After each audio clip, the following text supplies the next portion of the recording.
اهلا بيكم وفيديو جديد مع دكتور مكي. في الفيديو ده هنتكلموا عن ايه الفرق ما بين البكتيريا والفيروسات.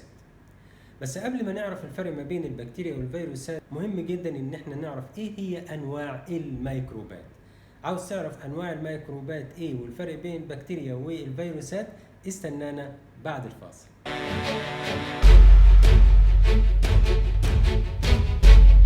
اهلا بيكم. الأول تعالى نبتدي بإيه هي أنواع الميكروبات. أنواع الميكروبات الأساسية هم 5.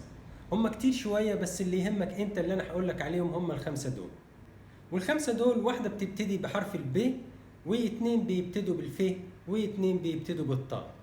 اللي بتبتدي بالب اللي هي البكتيريا، والاثنين اللي بيبتدوا بالف اللي هم الفيروسات والفطريات، والاثنين اللي بيبتدوا بالطاء اللي هم الطحالب والطفيليات. وطبعا زي ما حضرتك عارف ان الميكروبات دي زي ما بعضها مضر برضو بعضها مفيد. في نقاط مختصرة تعالوا نشوف ايه الفرق ما بين البكتيريا والفيروسات. اولا تعالوا نشوف عن طريق الحجم. لو بصيت لحجم البكتيريا هتلاقي حجم البكتيريا اكبر من حجم الفيروس حوالي 5 مرات.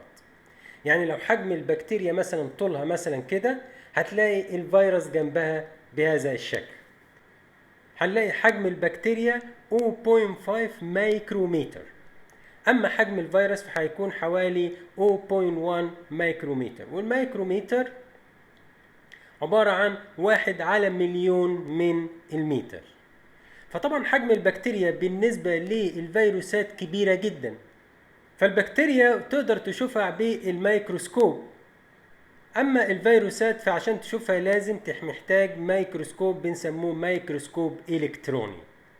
اما من حيث الشكل فتلاقي ان شكل البكتيريا له اشكال عديدة، منها الكروية او منها عصوية واحيانا حلزونية واحيانا كمان شبه الواوية شبه حرف الواو. اما الفيروسات فبتلاقي اشكالها ممكن تكون برضو كروية عصوية او ممكن تكون واخدة شكل مكعبات او شكل السداسي او بيسموه عليه شكل مركب. وفي فرق تاني عن طريق المضادات الحيوية، فنلاقي ان المضادات الحيوية بتأثر بس على البكتيريا ولا تؤثر على الفيروسات، وايضا المضادات الفيروسية لا تؤثر على المضادات البكتيرية. فبالتالي ما ينفعش استخدم مضاد حيوي علشان اموت بيه الفيروس او استخدم مضاد فيروسي علشان اموت بيه البكتيريا. لو شفنا فرق تاني عن طريق الأمراض الشائعة اللي بتسببها البكتيريا غير الأمراض اللي بتسببها الفيروسات، فمثلا زي أغلب الالتهابات اللي بتتسبب في أجسامنا زي مثلا التهابات على الكبد أو الرئة أو التهابات المعدة وكل ده، أو التسمم بتاع الطعام، كل ده بتسببه البكتيريا. اما الاصابات الفيروسيه فدي بتبقى مثلا زي الجديري والانفلونزا، وطبعا اللي هو فيروس كورونا اللي معانا ده، ودي كلها عباره عن اصابات بتبقى فيروسيه، وكمان منهم كمان زي مرض الايدز. لو بصينا كمان لمدة الإصابة البكتيرية بتبقى حوالي 10 أيام، أما الإصابة الفيروسية بتبقى حوالي من 2 إلى 10 أيام. ولو بصينا للعدوى البكتيرية أو الفيروسية، الاثنين بيؤدوا إلى ارتفاع درجات الحرارة، خاصة البكتيريا، لأن في بعض الفيروسات لا تؤدي إلى ارتفاع درجات الحرارة للجسم. وكمان في فرق إن العدوى البكتيرية ممكن بتكون في مكان محدد، أما العدوى بتاعة الفيروسات فأحيانا بتصيب الجسم كله. البكتيريا ممكن تصيب الإنسان والحيوان والنبات، وكمان ممكن تصيب الفطريات. أما الفيروسات فممكن تصيب النباتات والحيوانات والإنسان وكمان الطفيليات، وكمان ممكن تصيب كمان البكتيريا نفسها. أما من حيث التكاثر فالبكتيريا بتتكاثر زيها زي أي خلية تانية.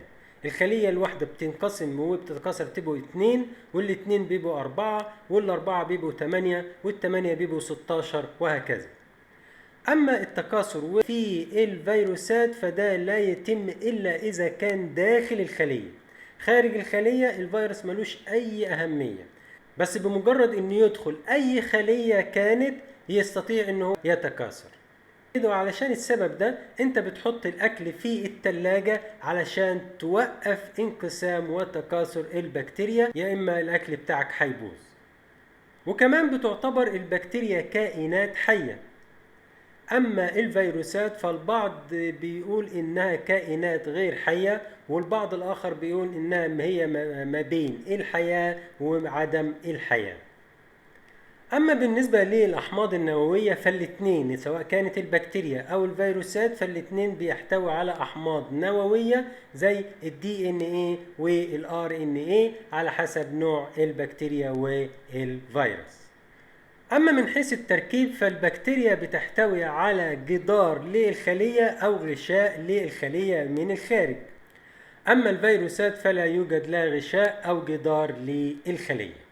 ومن حيث التركيب كمان فإن الخلية البكتيرية بتحتوي على خلايا، هذه الخلايا بها أجزاء داخلية داخل كل خلية.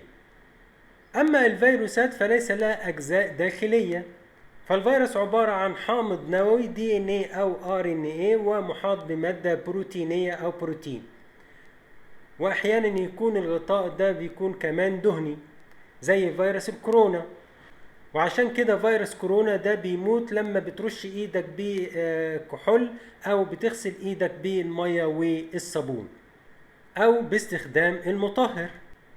ودي كانت اهم الفروقات ما بين البكتيريا والفيروسات، واتمنى ان تكون المعلومات دي مفيدة لكم. اشكركم والسلام عليكم.